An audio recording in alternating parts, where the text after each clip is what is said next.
First and foremost, I want to give all honor, glory, and praises to Yahweh, by Hashem Yahushai, by Hashem Rakakadash. Double honors to the apostle elders of Great Millstone. Peace, blessings, and salutations to the hopefully elect.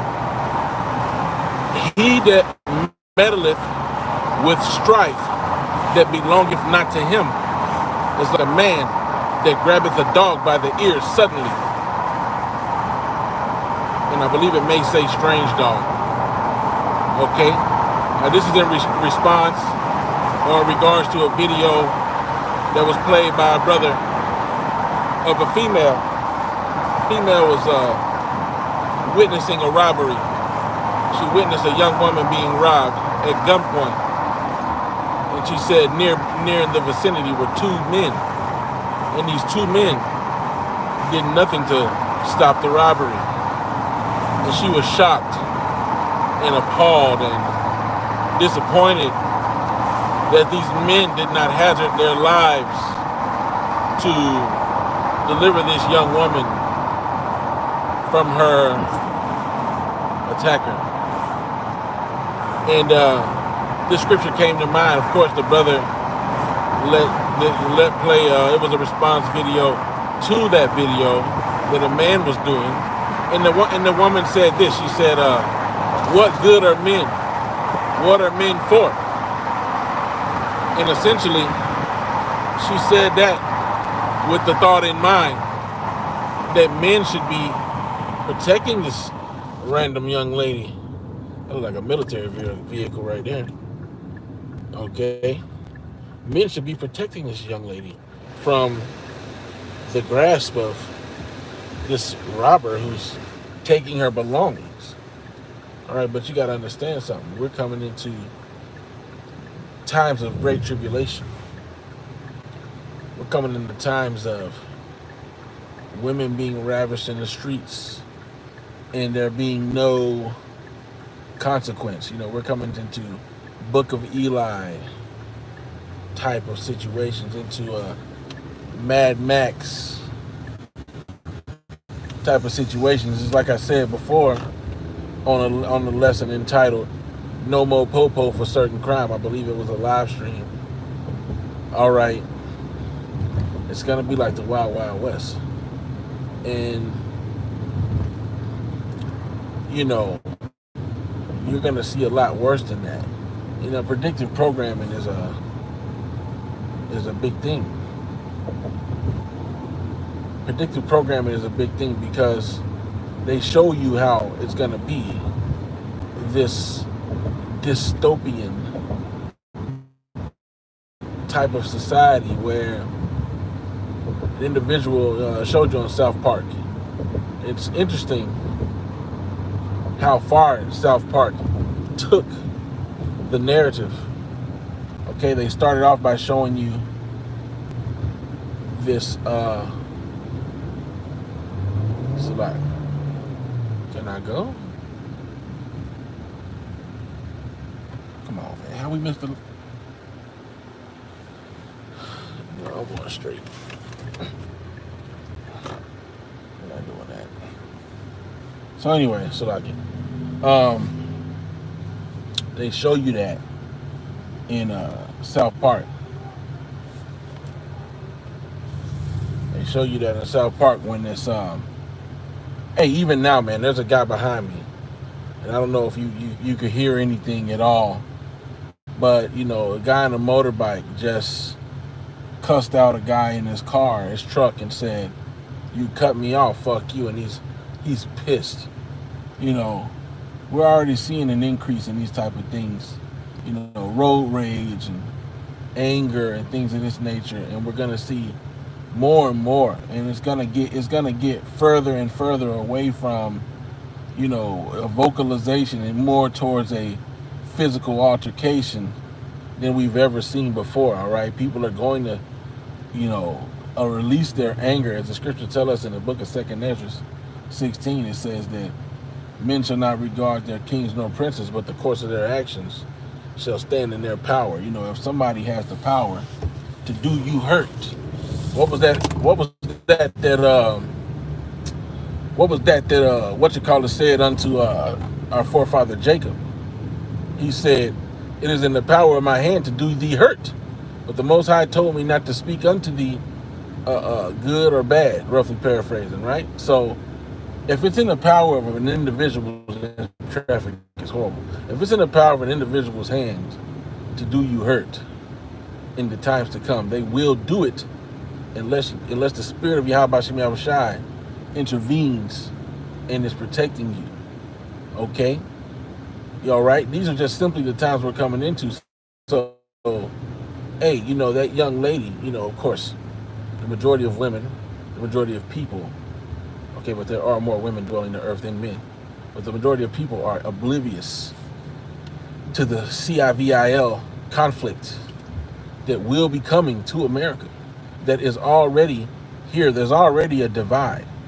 You must remember prophetically, when we look at the statue in the book of Daniel chapter 2, all right, which is synonymous with, okay, all the great kingdoms that have ruled on the earth, beginning with the Babylonian Empire on down to the Roman Empire. And this is the revised Roman Empire. This is Rome 2.0. But when you got to the feet of Rome, what did you notice? It said that it was partly iron and partly clay. There was a division. All right, there was a, okay, what do I need to do? There was a division. Okay, it was partly strong and partly weak. There's a division here as well. All right, the people are divided. The scriptures say that the Lord will put the Egyptian against the Egyptian. And that's what you have here. You have, Edomites versus Edomites, differences of opinion. You have the man versus the woman. You have people ready to unalive each other. There's a term that Jake uses called crashing out, which essentially, refers to an individual's life being like a car, and you're in the driver's seat. You're driving, and crashing out is when you decide that you don't want to live anymore, or that it's not worth it to remain on the right path. It's not worth it to remain sane and stable, and you would rather run into this wall, or you would rather run into this other vehicle. Well, that's what it is when someone decides, I'm going to unalive my family, or this is the final straw. You cut me off in traffic. You got to go. These are examples of what Jake would call crashing out. And you're going to see a lot more crashing out soon to come. Okay? Soon to come. Because people can't take it. All right? People can't take it. People's, testosterone, their libido is up, or whatever you want to call it. Their ego is up. Especially here. This is the most proud place. As the scriptures say, what? The city shall be troubled for pride and for great tribulation.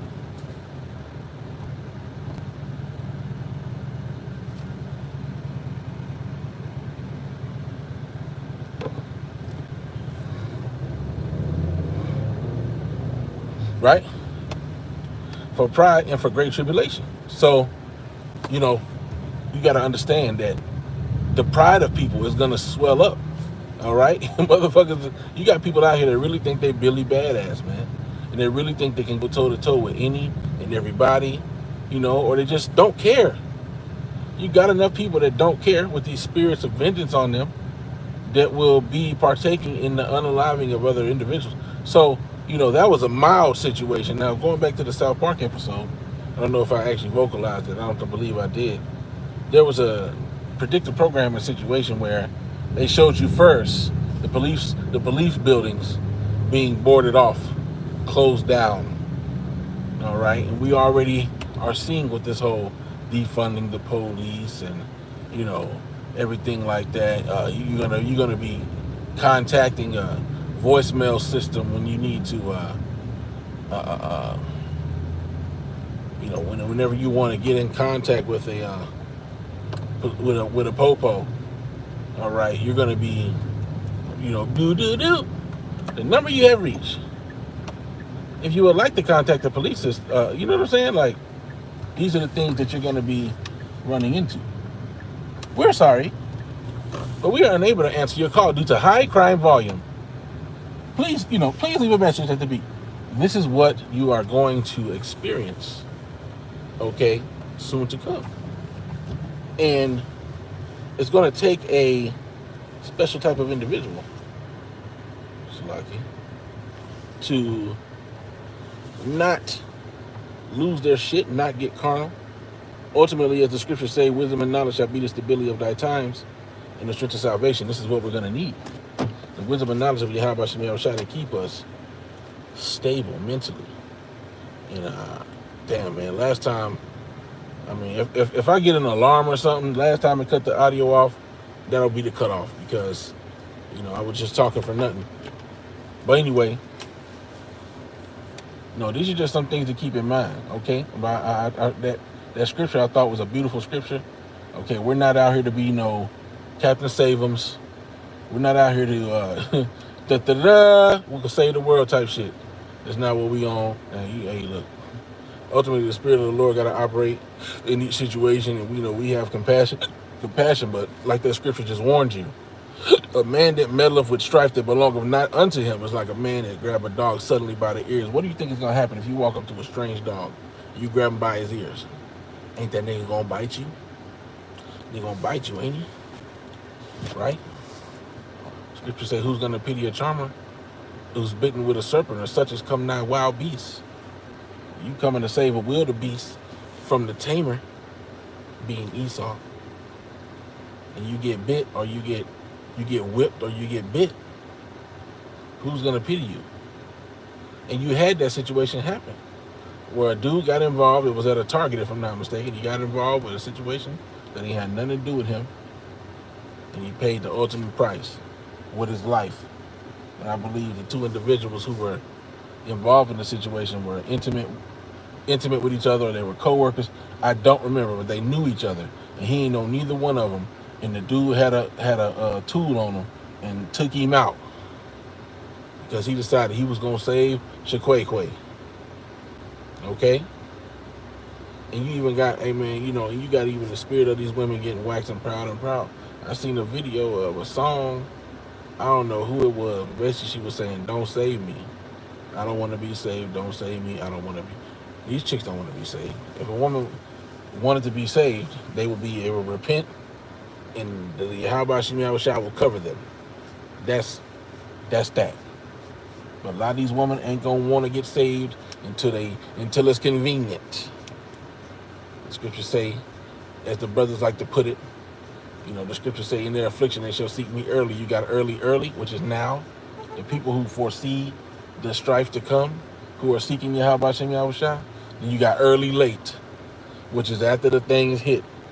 Ecclesiastes tells you not to wait until the time comes where you shall have no pleasure in them before you start seeking the Lord. Well, a lot of people gonna wait till those pleasureless times come. Especially a lot of these women gonna wait till that pleasureless time come before they start seeking the men of the Lord, or a man of understanding in order to save or protect them. All right? And, you know, it's not going to be a sincere situation. It's going to be a save me now. I want to be saved. It's going to go from don't save me because I'm in my comfortability. Don't save me because I'm in my rulership. Don't save me because I don't have to be with you niggas. And I don't have to help you niggas. For a lot of these women, majority of these women choose to forsake the so-called black man. It's going to go from that to, I need you now. Okay? You got a lot of these women, these bed wenches, that'll give Esau submissiveness. They'll give him rest.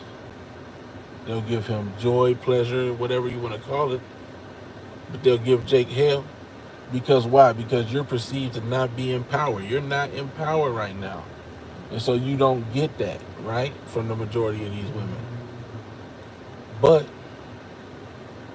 when the shoe's on the other foot, you know, and you're a man of the Lord, and the Lord is with you, protecting you and everything like that, women are going to flock to where the power is. All right? They're going to want a man of the Lord. But it's not a sincere gesture. And that was depicted in that brother's dream, okay, of that woman who was bowed down at his wife's feet and at his feet. But she had them nails on. She had that wig, that raggedy wig she didn't want to let go. And he asked her, why you still got these things on? And it was because she craved that power that she was given in Babylon, man. Okay, a lot of these things give these women power. That hair, that fake hair, those fake nails, those things boost her up. Those are her glory, her artificial glory of Babylon. Because you got to understand something. The scriptures talk about the curse of the daughters of Judah, which I see a Judite back there in my rearview mirror, bald head as a chicken, right? But it also talks about there being an attitude tied to this bald-headedness, a certain haughtiness, a certain way of behaving. You see, when you behave a certain way, why would the Lord bless you with your glory? You see, if everybody's gonna reap what they sow. The scriptures say that a wicked woman is given in turn to a wicked man. Okay, now take that with a grain of salt, because Job, as the scriptures say, was not wicked, but his wife did wickedness unto him in his time of grief. Instead of comforting him, she did wickedness unto him by not supporting him, right? But I guess as far as women goes, she couldn't have been too wicked because Job was a righteous man. So even briefly put that together. Think about that. And it's like you turn it kind of to a various topics a little bit, but think about that. If this on this side of the corruptness of the flesh, if that's an example of a righteous woman, because he's a righteous man, it goes to show you that everybody's corrupt. Everybody's corrupt. Look how she treated him. All right, but we know that the Lord, I can extrapolate and say as a man that I don't believe the Lord gave her to him as a punishment, because he was blessed and highly favored until Satan came in and did what he did, right? So she couldn't have been all that bad, when things were going cool. But they just goes to show you how things switch up. When a woman's comfortability is taken, things switch up. And even a woman who would be considered righteous in that particular situation, look how she treated her husband. You see? So nevertheless, man, don't be meddling with no strife. It literally says, a man who meddleth with strife belonging not to him be like a man who grab a dog by the ears suddenly. Look, I ain't trying to grab no pit bull, no Caucasian shepherd, no Rottweiler by the ears that I don't know. Shit, you might even can know the dog and you might not want to grab it by the ears. You feel me? So how much more meddling with strife that don't got nothing to do with you? Time to ignore it. Really operating in the spirit. Just operate in the spirit is all I can say. All right. So with that, I want to go ahead and give all honor, glory, and praise to Yahweh Shai, Ba'ashem Rakakadash, double honor to the apostles, the elder of great millstone, peace, blessing, salutation to the hopefully elect. Shalom, Abba, Shalom.